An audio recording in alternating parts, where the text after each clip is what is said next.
The federal government says it's moving to avoid further industrial action in the country, so it's putting up a policy to stall such occurrences.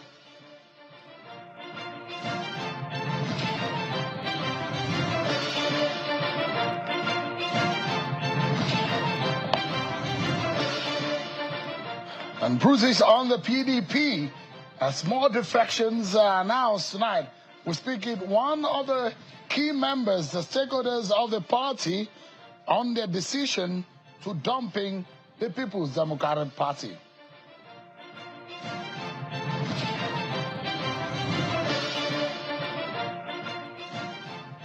Thank you so much, everyone, for joining us tonight. This is Politics Today, live on Channels Television. I am Sean Wakimale here in Abuja. Let's begin by letting you know what has come out of the Federal Executive Council meeting. The federal government at that meeting has now approved a national industrial relations policy to check frequent industrial actions and improve industrial relations in the country. The Minister of Information and National Orientation, Mohammed Idris, states this while outlining some of the resolutions from the day's Federal Executive Council meeting which took place in the State House. The Coordinating Minister of Health and Social Welfare says the President also encouraged him to ensure industrial harmony in the health sector, and he will be meeting with leadership of some health workers' union tomorrow.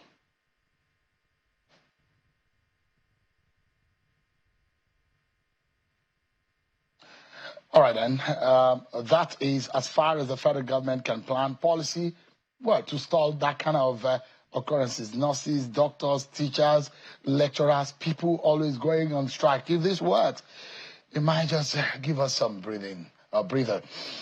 Now, tonight, we'll be looking at what exactly is the problem in the People's Democratic Party. We're not just speaking to those who are on the sideline. We're speaking to those who are in the know, those who have experienced one thing or the other, and they're speaking to us tonight why they have dumped the People's Democratic Party. Don't go anywhere, because I will be speaking with my guests on the program after we've served you your political roundup stories.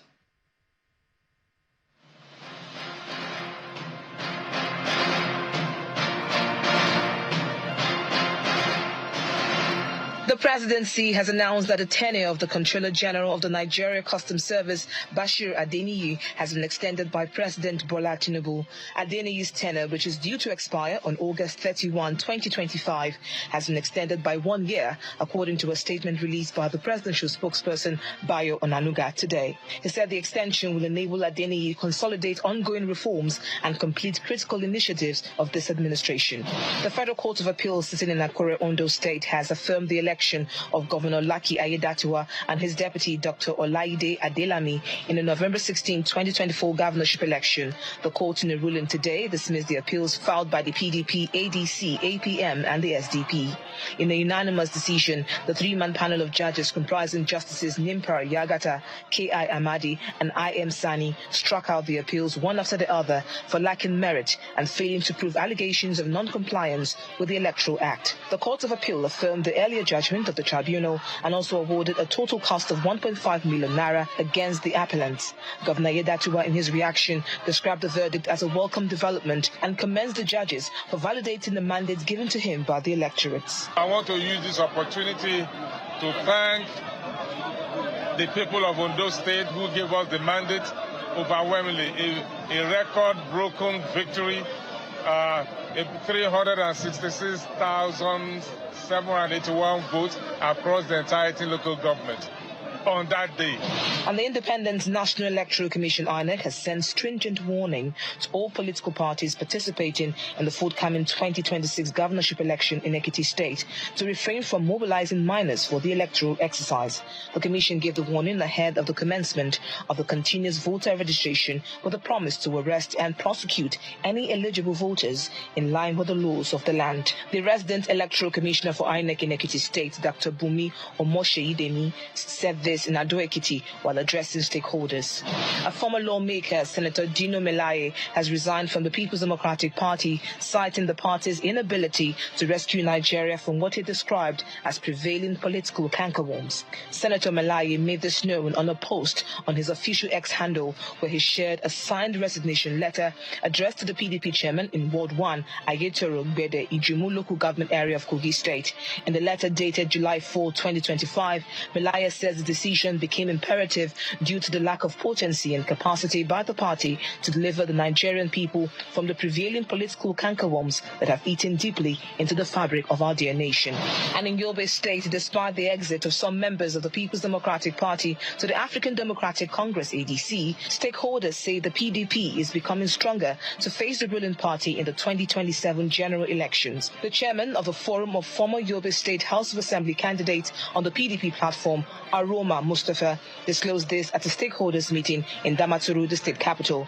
The forum chairman, who pledged their support for the acting chairman of the PDP, Umar Damagum, also says history will repeat itself by winning the presidential election and other seats in the state come 2027. And efforts to step up the fight against crude oil theft has been given a boost as Inspector General of Police, Mr. Kayode Egbetokun, today hosted a high-powered delegation from the Senate Committee on Oil Theft at the Forces Headquarters in Abuja. Led by Senator Ned Nwoko, the committee met with the IGP to strategize on curbing the menace of onshore and offshore oil theft, which continues to cost Nigeria billions in lost revenue. Senator Nwoko stressed that the battle against oil theft cannot be won without the robust support of the police, while the IGP in turn pledged the force's full commitment. He immediately tasked his top operational and intelligence chiefs to work closely with the Senate committee to track and prosecute perpetrators of this economic sabotage. In a separate engagement, the IGP also met with the leadership of the National Human Rights Commission, led by Dr. Salamatu Suleiman and the Executive Secretary, Dr. Tony Ojukwu. Discussions focused on strengthening human rights protection, police accountability, and the force's commitment to curbing abuses such as arbitrary arrests and excessive use of force. The NHRC commended recent improvements in how complaints against officers are handled, even applauding the recognition of officers like SP Sentome Obi as Police Officer of the Year. The IGP assured the Commission that under his leadership, human rights remain central to policing, with new training models already embedded in all police colleges to ensure officers operate to the highest professional and ethical standards.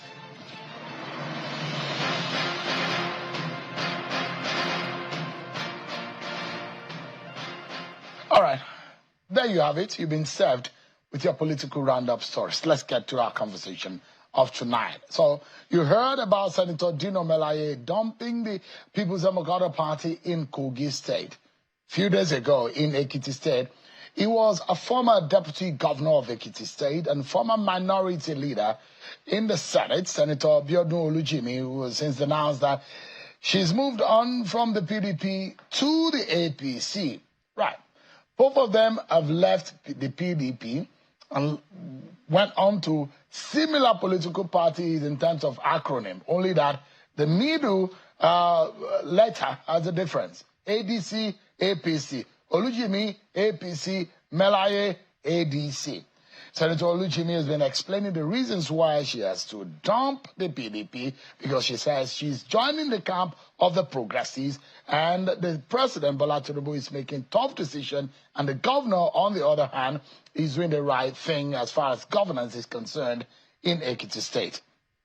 This could be bruise on the PDP, a major opposition political party in the nation. But where does the party go from here? What are the real reasons behind what is being said on the podium? It was in Ekiti State that we saw that defection and a major political program staged in honor and in favor of the incumbent Governor Oyebanji. But beyond all of what we saw in Ado-Ekiti, where we saw most of the past governors and leaders in Ekiti State aligning and joining forces with Governor Oyebanji. What does this mean for opposition politics in Nigeria? Tonight I've been joined by a former minority leader in the 10th Senate, a former deputy governor of Ekiti State, Senator Biodun Olujimi. She's live for us here in Abuja, so it's a pleasure having you join us tonight. Thank you very much. So you now have a new identity. Is that the reason for the new hairstyle? I think so. New looks? Yeah. New party? How does it feel? Well, fine.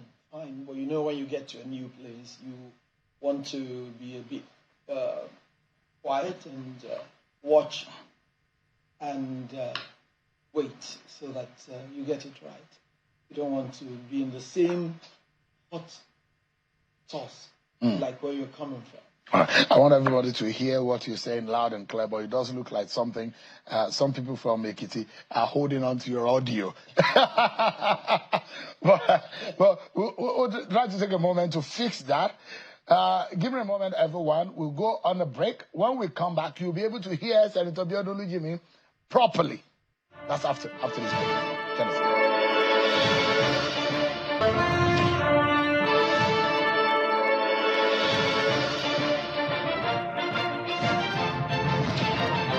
Thanks so much, everyone. Former Senate Minority Leader in the 10th National Assembly, 9th National Assembly, and former Deputy Governor of Ekiti State, Senator Biodun Olujimi, after a 4th star. Thanks so much indeed for your time. So I was asking how you're settling in, but what I was a bit surprised was your move to the APC. What prompted it? I couldn't have gone elsewhere. What about APC, SDP, Labour Party? No. Abuja? I wasn't cut out that way. Don't forget that coming to PDP was from APP and AMPP. And it was the AMPP that matched to make the APC. So I'd always been on that trajectory. But somehow, I veered off the line and went into the PDP. Because as at that time, it was the dominant party and it was doing quite well. And I got loads and loads of opportunities there. So there was no reason to jettison it. So it's like coming back to the beginning. But there will be those who will say that PDP made you, politically speaking. No doubt. But now you are betraying the party that made you by dumping it. Is that fair? It isn't fair.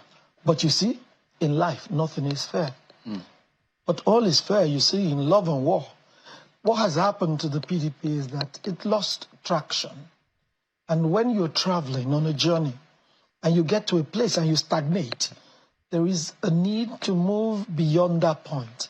And moving beyond that point means you might need to change the vehicle, you might need to change the vision, you might need to change something. This is you seeking political survivor. If you call it survival, I'll agree with you. It does look like your vehicle is dying. Yeah, I will so you agree need to with hold on to something. And you must hold on to something. And there are those people who call us leaders. They always believe that with us in front, they will be able to get something.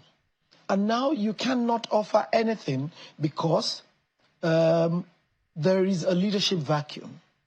And so, when you see that, you must take the bull by the horns and look at what is on the table and take the best decision on their behalf and, of course, in your own interest. Morally speaking, what do you feel right now? I mean, you were the minority leader. You spoke against the APC. Yeah. You thought that the APC was killing the PDP. Yeah. But you're going to the cancer that was killing the PDP that you for once criticized. You see, with politics in Nigeria, what I found is everything is fluid. Very fluid. And we kind of... character? It's very fluid. No ideology? Nobody's anchored, sincerely, except, of course, the progressive movement that has always been anchored along such trajectory. What has happened to everyone, every politician, is that you really must decide whether you will be in a sinking ship or move on. And so you find so many minority leaders, so many leaders that have crossed even on the floor of the Senate and gone to the other party because they felt something was wrong. And when you feel something is wrong, the best thing to do is to move on. But I have been one of against your own ideology, I have against been one what of you have preached, Senator. Yeah. There are those who say, oh, This is the voice of opposition. You stood, and you stood well, and you spoke for your party, you spoke for opposition, and you spoke against the ruling party. And you said there was nothing good coming out of the APC. But now you're joining the APC. What happens to everything that you have said in the past? The APC we talked about in the past, the government that was in power then is not the current one in power. So there's a different APC now? There is a different APC now. Look at it this way. Like Lee Kuan Yew said, the success of any nation is the success of its leadership. A leadership that is pragmatic, resolute, and committed will find a way. That is what is happening now. This government is pragmatic, it's resolute, it's taking tough decisions and running with the decisions. It's not like other governments taking tough decisions, and when people start to complain, dropping it and making them comfortable again, going back to the old ways. Rather, it's taking the bull by the horns and moving on. And that is what I saw in the new So it was Bola Tinubu that made you join the APC? I am telling you that it is this government that made me join the APC.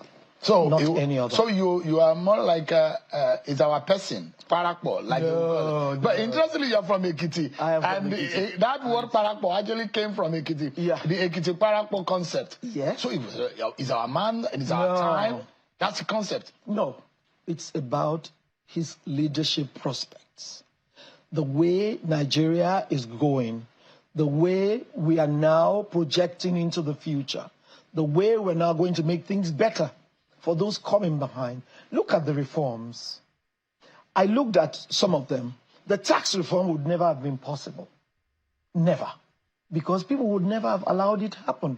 But it took a man who was determined and deliberate to say, this must fly. And it has flown. And by the time we start, you will see that things might be a little difficult at first, but we'll turn the corner. And those are the tough decisions we require.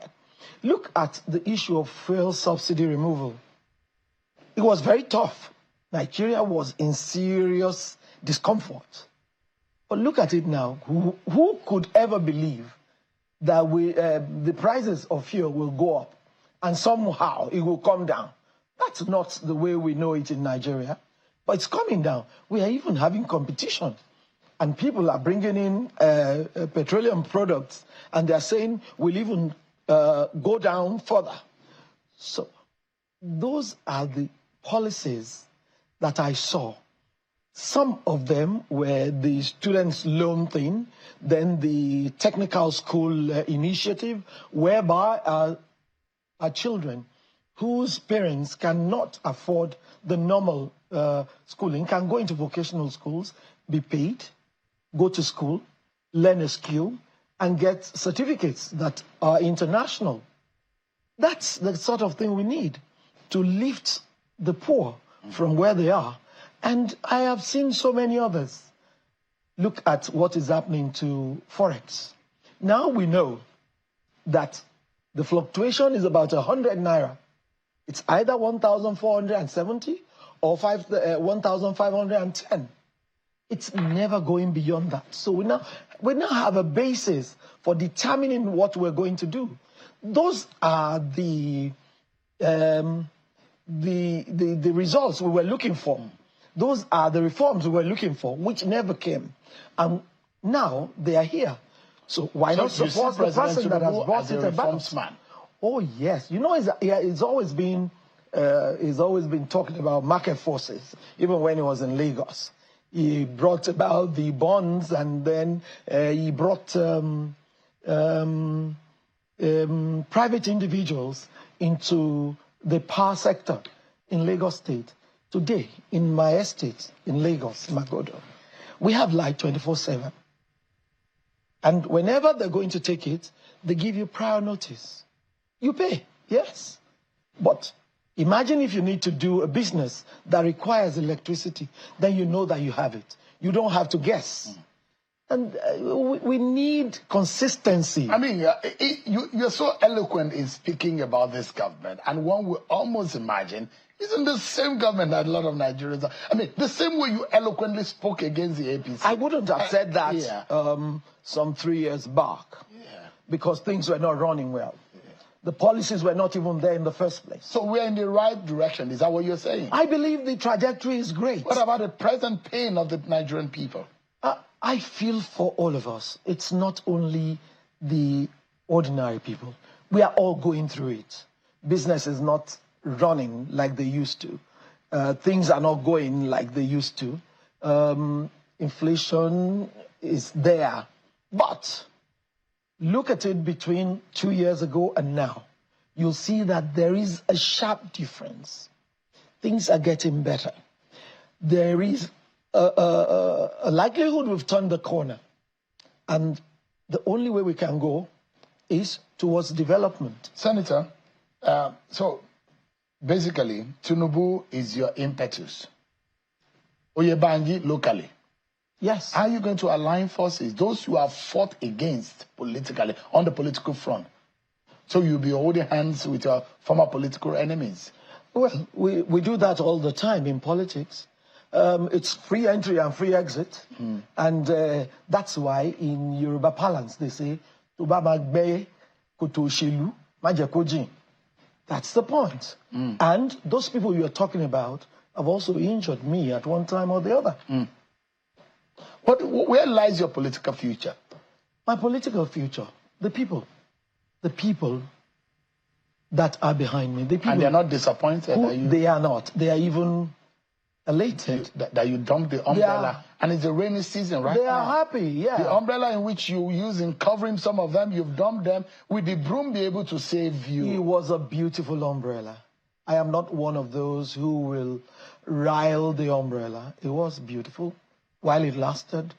But I can tell you that with the broom, we'll also sweep. So are you giving us a sense that the PDP is not rescuable? I believe that there are still very good people there. It is rescuable. But you see, every politics is local. In my state, where I politic, the governor there is an Omoluabi Pro Max. That's Oyebanji? Yes. Although very heavily criticized by opponents. Oh, yes. He's not doing anything. That's normal. The works are not showing. That's normal. That's very normal with every government. Omoluabi without works? Pro Max. Is that there are plenty of works. I was at the rally and we got a huge book where I looked and saw all the things that had happened in my local government, which I never knew was there. You see, he's a quiet person. And that is why they say quiet people are not good in politics. You need to blow your trumpet and talk about all those things you've done. Just like your former principal.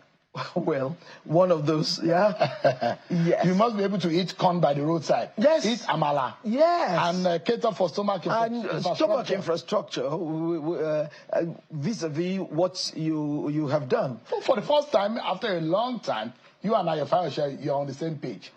Well, he's not in the APC. No, but he said he's supporting. He's supporting. He's supporting Oyebanji. Yes, he's supporting he's the never going to wear, or he said he's never going to wear the APC toga. Which is fantastic. Yeah. Which is fantastic.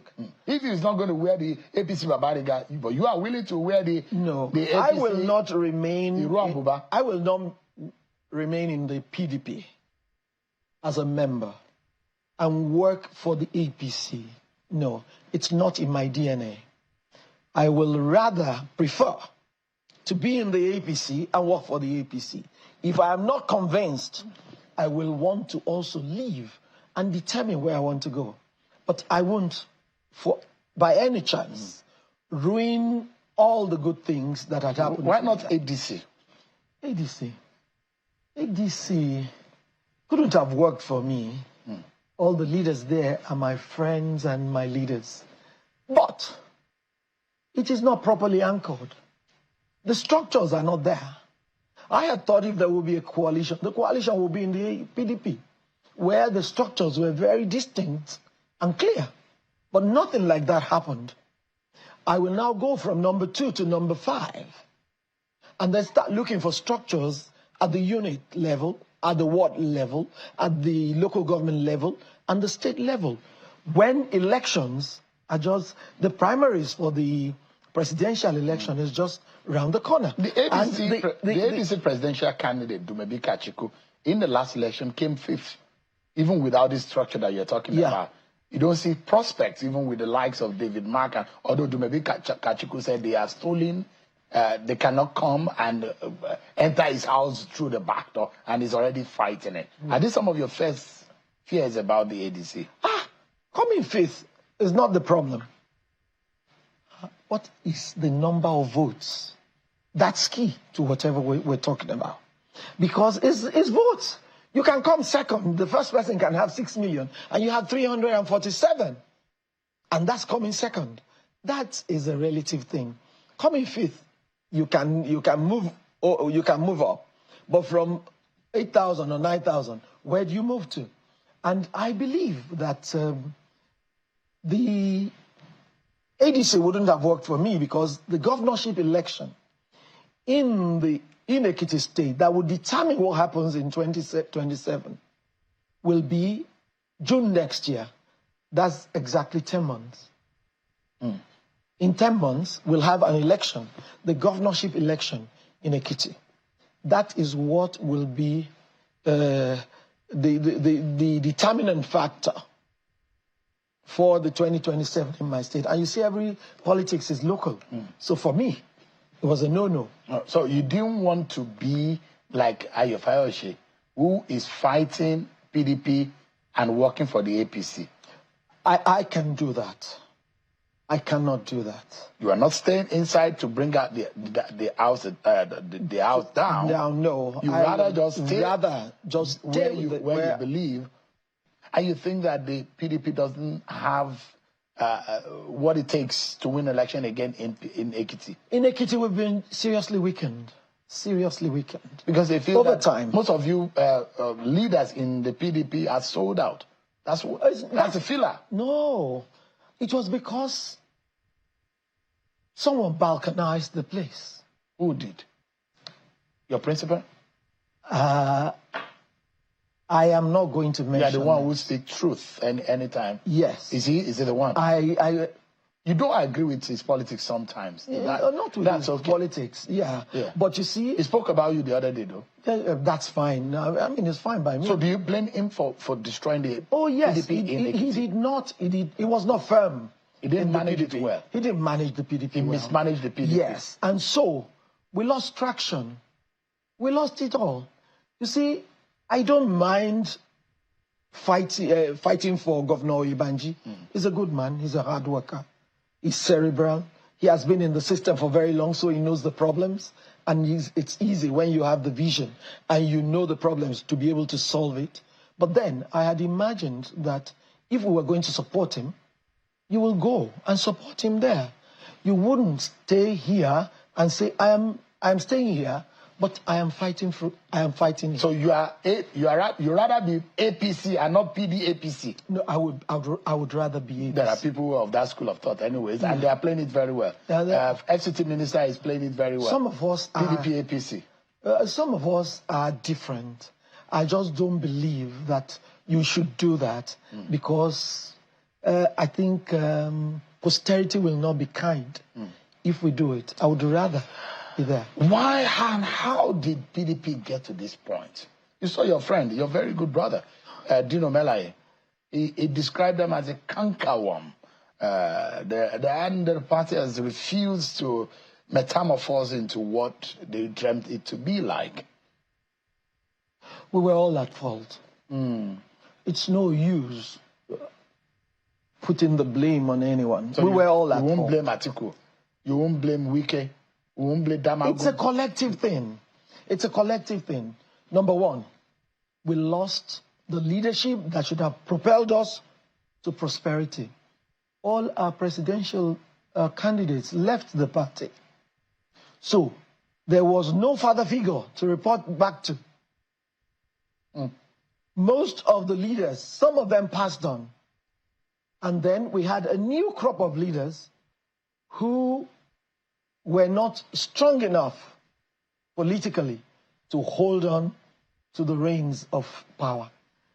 And coupled with the fact that we had been pampered while we were the majority party. Coming into opposition was not our forte. We could not manage opposition.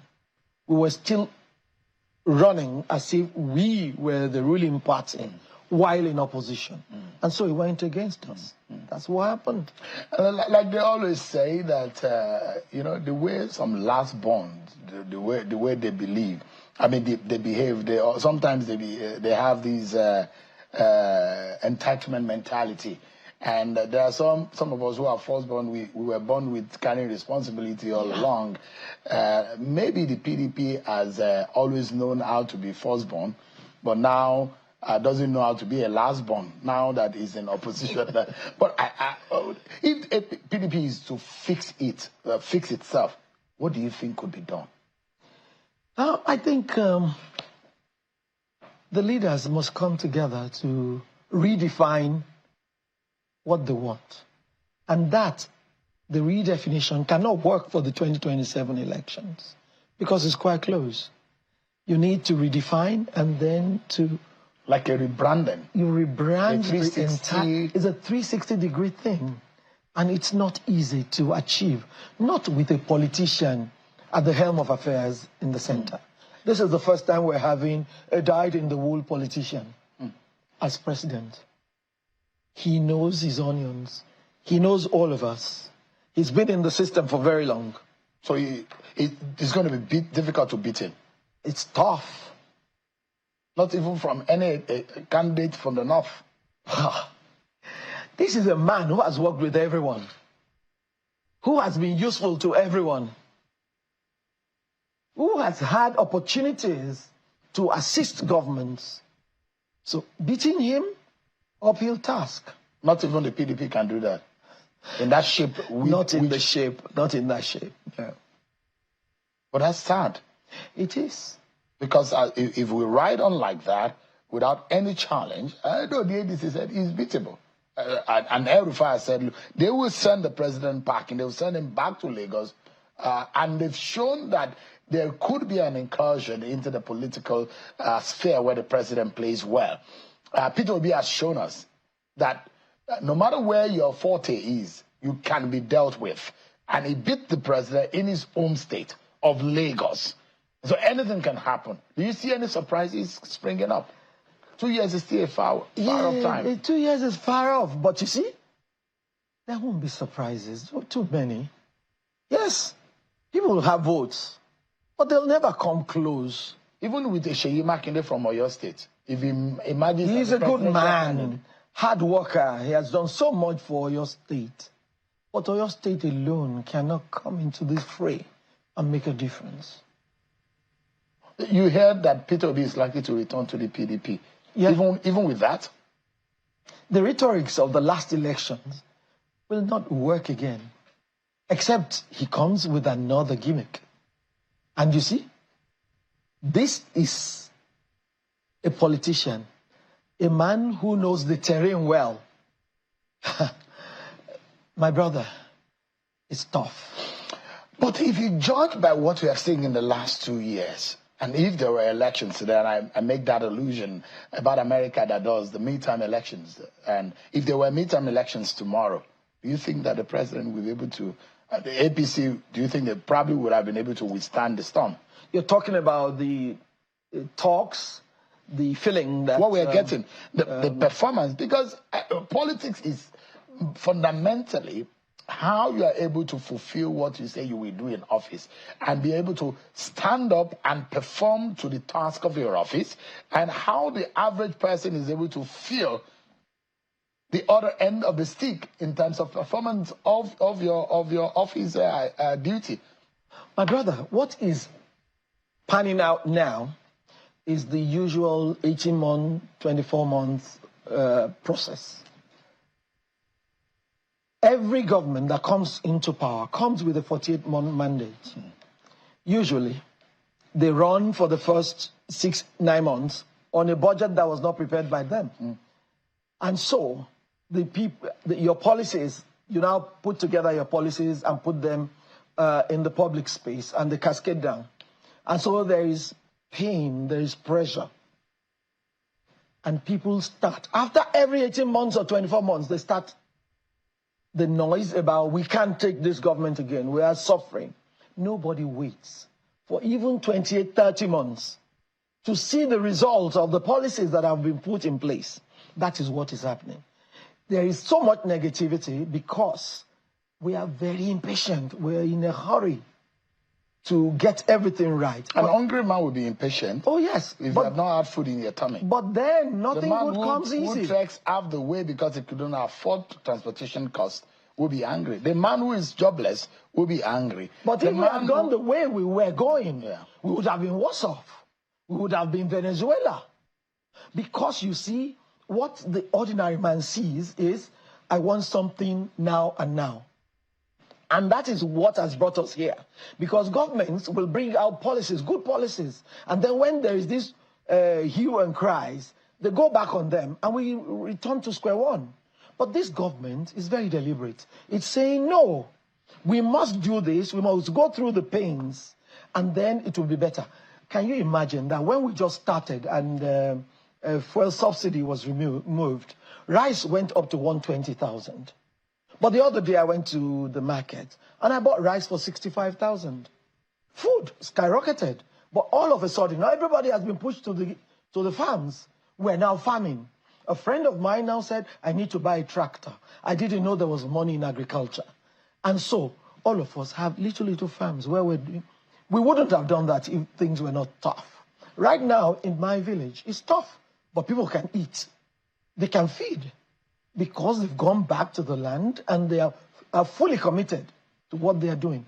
And if government can hold on to that, then we'll turn the corner in no time. That is the reason why I believe in this government. Because it is resolute and committed and deliberate. When you are deliberate, you will always find a way. And you don't have fear about the seeming distance in the linkage that you normally will have, the connection that the government and the leader has with the people. Are you worried about how this party that you have just joined and the governments have seeming detachment from the average person? And sometimes when you talk about the pains of the average person, they make you seem and look like you're a very stupid person and you don't know what you're talking about. And it feels like we do not belong in the same Nigeria where the average of the average and the poorest of the poor crying every day, but their voices are not usually heard, except for the elite who you see on the media. And that worries one, isn't it? Because these are the people who vote anyways, and they can spring up the surprise. I believe there's a lacuna in the relationship between government and the people. There is a need for the government to evolve better ways of putting their policies out there in the open to the ordinary man. By the time they understand what is on the cards, they will know it's for the best. Whichever way you look at it, government is work in progress. We keep working on everything. We make mistakes, we go, we refine it and move on. But government must now be a lot more transparent. They must now let people know really what they are doing, what is going into this, how is it going, what are the end results that are expected, where are the milestones, so that they too can follow. I mean, you were in Lagos when Bola Tinubu was governor. Yeah. Right. And if there's anyone who is a leader, who is a master of the control of the media and communications, it's one person, Bola Tinubu. He's got the advantage of the media right on at his doorstep. And there are those who say that should have naturally transposed, because I'm not a disillusioned Nigerian, and I'm not a journalist that is far from reality and truth. Are there positives in this government? Yes. There are things that are this government. Are there negatives? Absolutely. Absolutely. But are they able to, and that's why I said the detachment, are they able to you are a communication expert. They've not been able to communicate effectively. Absolutely. Yeah. And when you tell them and say, look at this problem, look at this problem, they think that you are an enemy. The question is that now that you have joined them Are you seeing the problem? That yes, the average Nigerian is groaning in the pain, and you cannot take that away. You can't wish away their pain. Yes, hopes are coming. That is the only thing a politician can promise the people. But then how long will this pain take? And these are the problems. The government cannot be too detached from the people that you have promised to serve. No. The electricity you promised that you will fix in 4 years, realistically, that may not happen. Are you telling Nigerians why that may not happen? These are the issues. What you're saying is the most important thing for the government to do right now. And I know that with the happenings now, they will have to do that. They don't have a choice. They will have to go that route. Because if the people don't know what the government is doing, they will just jettison everything and do the wrong things. But I believe President Bola Ahmed Tinubu is a master of the game. Knowing fully well that this needs to be done, he will start now to do it. And for me, I will add my voice to whatever is being said so that they know that people are groaning. Yeah, people are groaning. A guest of mine yesterday said the president needs to hit the street.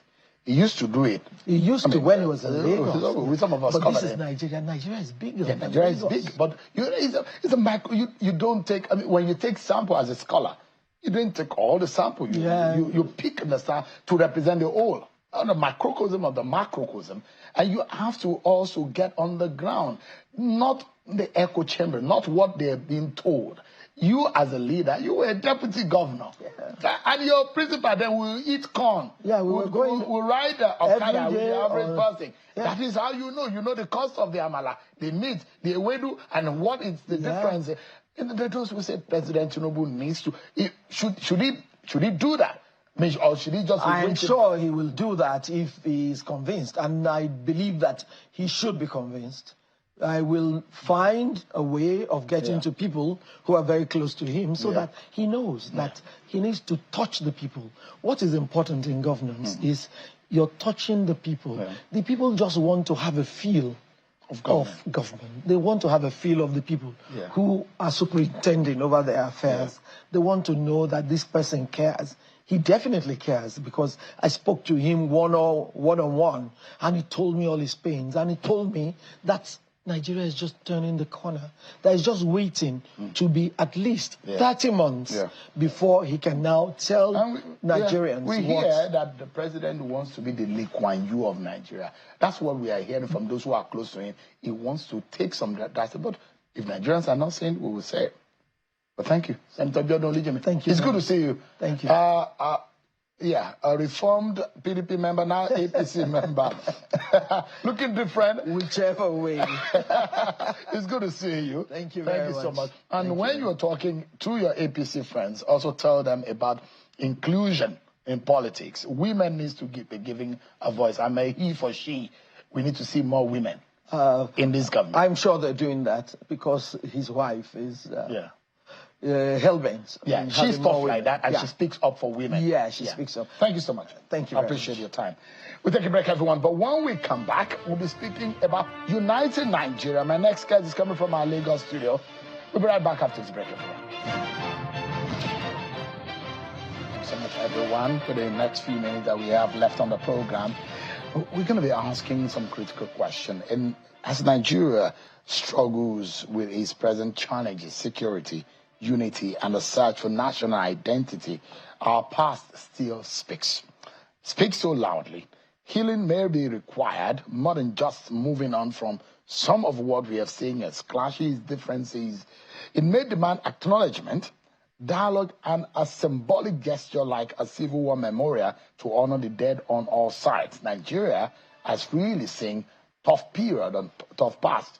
So tonight we'll leave you with a question. Can a nation truly move forward without confronting the full truth of its past? Perhaps, as this essay which I read about reconciliation is not just for the Igbo or the victim, but for the soul of Nigeria itself. The article was written by the second son of the late Afenifere leader, lawyer, Pa Ayo Adebanjo. Mr. Segun Ayo Adebanjo is live for us in our Lagos studio. He's a venture capitalist and entrepreneur Thank you so much, Mr. Ayadebanje, for joining us tonight. Thank you, Sean. Good evening. When I read that, there was a feeling that it gave me, and we don't quite have a lot of time. But what gives you the sense that we need that kind of healing procedure for us to be united as a people?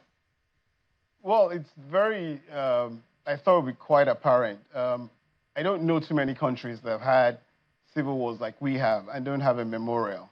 And particularly for the fact that we have new generations of Nigerians growing up, and that prior experience has not been adequately addressed, either to address the traumas of it and those that suffered from it as victims on all sides. So as a nation, in terms of nation building, I think it's the one perfect thing that, particularly like a president currently like Asiwaju, who's, you could deem a Yoruba president who's kind of on the neutral side, to give a balanced catharsis for the nation so we can move past that and try and meld together more united. And I think it's fundamental that if people don't feel that that has been acknowledged, they are lost from that era and the wrongs on all sides. I think it's just fundamental to nation building. If we think we want to develop as one nation, that we have that, particularly somewhere in Abuja, that all the names of those who were lost during the Civil War is memorialized. Now, I know your father very well. It's like a grandfather, but called me friend. And he was on this trajectory about uniting the nation. And it was one of in the forefront of identify the true identity of Nigeria. But I see on Twitter these days and social media how I didn't know that Nigeria was this divided until you get to Twitter. And that's where in fact, people are asking Gurk, the AI tool, and questions that will further explain the division and the gap, ethnic gap and the tribal gaps. And you have ascribed that there's little knowledge about what has happened to us in the past. You look at those who say history being taken out of our curriculum is a major problem. But how many years now since the Civil War? What more can we do to make the restructuring process that Pa Adebanjo preached before he died? Is it part of the process, or what exactly? Or is it a political will? Is it government of the day? Where do we start from exactly? Because definitely the younger generation are terribly divided. Yes, well, the first thing we need to do is actually understand the problem. Let's know that our problems is designed. Nigeria was actually designed to fail by the colonial masters. You need to grasp the gravity of that. Even in our textbooks, in my generation, when we still were taught history, they told us they adopted a divide and rule strategy. That still persists today. There are things baked into our union that forces us to be divided so we do not develop. A friend of mine gave a very good analogy where you have football teams, for instance, whether you're Chelsea or Man U. The rivalry that is orchestrated between the fans of those two football teams is mind control. It's deliberate because the owners of those football teams benefit from the passions that are engendered within that. People are passionate, they buy tickets, sometimes it even leads to violence. Nigeria is in a similar position where maybe they just start a concept that there's something called Igbo and Yoruba rivalry. Where did that come from? These two people have lived together for thousands of years. There was no rivalry. So until someone just orchestrated that as a template to keep those two united. Because of course, if you have Igbos and Yoruba united, you probably would unite across the entire South and the Middle Belt and change. Because what happens is the reason why we have bad government in terms of we don't have good leaders emerge, and even those who emerge, we can't hold them accountable because the people are divided. That's it. So the crux of it is we are designed to fail so that we're designed to be divided so that we fail. And that's why these things like the Civil War Memorial I'm talking about, and people understanding how what my friend called Oyibo Wayo is at play in all the things that happens in the country. And it plays even, for instance, when you see distracting things like Big Brother, which is distracting our youth from focusing on the issues. Some of these things are deliberate. Let's not think it's an accident. It's not even when sadly, I think I need to get you back on the program because we're totally out of time. But what I saw and what I see in some of your engagement is you also talk about the state of the nation, the economy, for example. Is it what you have described now, is it also one of the reasons why you said that we are not properly structured? Just in 30 seconds. Okay. How do you review or how do you assess the present state of the economy? Well, on the economy, that's even more fundamental. What we need to fix is the capacity of the government to print money. It is totally, I can say, lawless because you had Buhari print 30 billion and there's no accountability today. We need to have a law that helps us restore faith and credit in the naira, which is we restrict the ability of the central bank or the president to just print money willy-nilly. I think there should be a death sentence, actually, for any CBN governor, managing director of the Mint, or a president that facilitates an unlawful printing of the naira. Because that's where all our wealth is tied into as a country. And it's a mechanism to steal from the poor and give to the rich. Mr. Adebanjo, we are totally out of time. Yeah. Thank you so much, Ms. Segun Ayo Adebanjo, venture capitalist and entrepreneur, second son of the late Pa Ayo Adebanjo. Thank you so much indeed for joining us. That's our show for tonight, everyone. Many thanks for watching. I'm Sean Okimale. God bless Nigeria.